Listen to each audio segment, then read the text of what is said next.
अस्सलाम वालेकुम। क्या एसीसी मेंबर पाकिस्तान में रहते हुए टैक्स की सर्विसेज प्रोवाइड कर सकता है, टैक्स कंसल्टेंट बन सकता है? और क्या ये प्रीवियस प्रैक्टिस है, कोई बंदा टैक्स की सर्विसेज प्रोवाइड कर भी रहा है? और इसका क्या रोड मैप होना चाहिए? ये हमें पता है कि ऑडिट की सर्विसेज उस हद तक नहीं प्रोवाइड कर सकते एसीसी मेंबर, और वो क्या, उसकी रीज़न ये है कि ऑडिट रिपोर्ट पे साइनिंग अथॉरिटी नहीं है।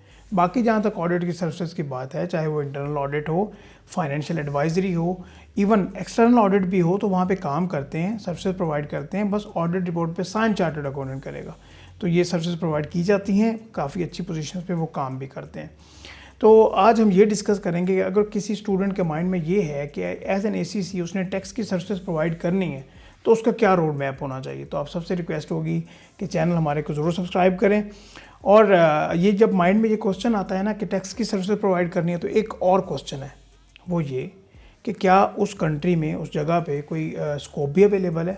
अगर इनकम टैक्स की बात की जाए, सेल्स टैक्स हो या कॉर्पोरेट कंप्लायंसेस हो, तो इसका काफ़ी ज़्यादा स्कोप अवेलेबल है और ये इंक्रीज़ होता जा रहा है बाय द टाइम। कोई भी डेवलपिंग कंट्री हो ना, तो वहाँ पे टैक्सेशन का निज़ाम हमेशा इंक्रीज़ होता है, तो काफ़ी वाइड स्कोप अवेलेबल है। अभी इसका रोड मैप क्या होना चाहिए? अगर मैं अपने जानने वालों की बात करूं कि क्या वो प्रैक्टिस कर रहे हैं एज एन एसीसी मेंबर, तो बिल्कुल, चाहे वो बिग 4 की बात हो, चाहे वो बाकी ऑडिट फर्म्स की बात हो, इवन अपनी कंसल्टेंसी वो प्रोवाइड कर रहे हैं एज एन एसीसी मेंबर। मैं एक आध इंटरव्यू भी कर चुका हूं, तो मे बी वो आपने देखा हो। तो बात करने का मकसद ये है कि आप भी कर सकते हैं, बट इसका रोड मैप क्या होना चाहिए।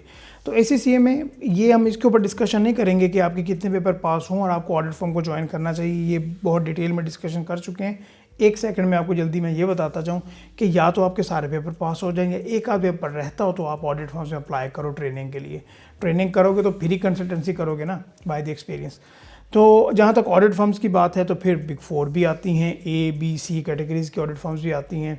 और इनमें एक और मसला भी है कि अगर फॉर एग्जांपल वो कहते हैं जी आएँ और अपनी ट्रेनिंग ऑडिट फर्म में, ऑडिट डिपार्टमेंट में करें, तो क्या जो 3 साल के आर्टिकल्स हैं या आपको प्रैक्टिकल वर्क एक्सपीरियंस है, वो एक ही डिपार्टमेंट में अगर आप करेंगे तो टैक्स कंसल्टेंट कैसे बनेंगे?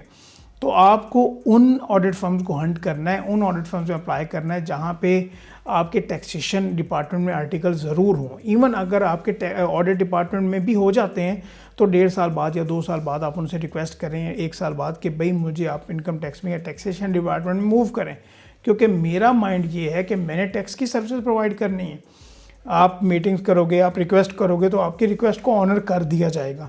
अच्छा, यहाँ पे एक और माइंड में ये क्वेश्चन होता है स्टूडेंट्स के कि अगर हम बिग 4 में नहीं जाते और बी या सी कैटेगरीज़ के ऑडिट फर्म में चले जाते हैं, क्योंकि हमने तो कंसल्टेंसी प्रोवाइड करनी है, तो ऑब्वियस सी बात है, हम ये तो नहीं कर सकते कि किसी कंपनी को ज्वाइन कर लें और वहाँ पे अपना प्रैक्टिकल वर्क एक्सपीरियंस ज्वाइन कर लें, क्योंकि एक्सपीरियंस होगा तभी आप टैक्सेशन की सर्विसेज प्रोवाइड कर सकते हो। और ये ऐसा वैसा काम नहीं है कि जो आप ऐसे ही कर लो। तो बी और सी कैटेगरीज में सबसे ज़्यादा बेनिफिट आपको ये होगा कि आप वहाँ पे ऑडिट और टैक्सेशन, इन दोनों का आप एक्सपीरियंस गेन कर रहे होगे। और जो छोटी फर्म्स हैं लाइक बी या सी कैटेगरीज की ऑडिट फर्म्स हैं, अगर वहाँ पे आपका होता है, तो वहाँ पे एक ख़ास बात भी है। यहाँ पे हम स्टाइपेंड वाले पॉइंट को डिस्कस नहीं कर रहे। अगर आपका वहाँ पे होता है, तो आपको सेल्स टैक्स हो, चाहे कॉर्पोरेट कंप्लायंसेस हो, रजिस्ट्रेशन हो, इनकम टैक्स हो, आपको सारा एक कॉम्प्रिहेंसिव नॉलेज आ जाएगा और आप एक कंसल्टेंट बन सकते हो अगर आप छोटी फर्म में, अगर आपके आर्टिकल्स हो जाते हैं तो। क्योंकि वहाँ पे क्या होता है कि स्टाफ थोड़ा कम होता है और आपके ऊपर रिस्पॉन्सिबिलिटी ज़्यादा होती है। और आपका भी तो गोल यही है ना कि आपने जल्दी 3 साल में वो एक्सपीरियंस गेन करना है, और उसके बाद चाहे फ़ौरन आप कंसल्टेंसी स्टार्ट कर लो या थोड़ा सा और एक्सपीरियंस गेन कर लो मैनेजरियल पोजीशन का, और उसके बाद आप ज्वाइन करो। और तरीकाकार भी यही है, चाहे आप बिग 4 में जाओ, किसी भी ऑडिट फर्म में जाओ, टैक्सेशन डिपार्टमेंट से आर्टिकल्स या ट्रेनिंग मैंडेटरी है, और इसके बाद एटलीस्ट 1 या 1.5 साल का या 2 साल का मैनेजरियल पोजीशन पे एक्सपीरियंस ज़रूरत है।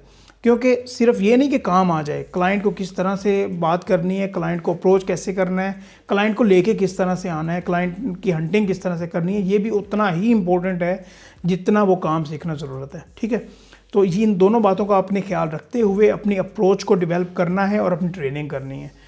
तो ये तरीकाकार है, ये रोड मैप है कि आप अप्लाई करें उन ऑडिट फर्म्स में जहाँ पे टैक्सेशन प्लस ऑडिट, या इवन टैक्सेशन में, और टैक्सेशन में भी सारे corporate compliances, sales tax, income tax, reporting वगैरह सब कुछ आपका वो कवर हो रहा हो, तो फिर आप एक अच्छे कंसल्टेंट बन सकते हैं। तो आई होप, मैं उम्मीद करता हूँ कि आपको ये वीडियो अच्छी लगी हो, और हमारे चैनल को आपने ज़रूर सब्सक्राइब करना है। बाकी वीडियोज़ भी इंशाल्लाह इसके रेलिवेंट आप ज़रूर देखेंगे। अस्सलाम वालेकुम।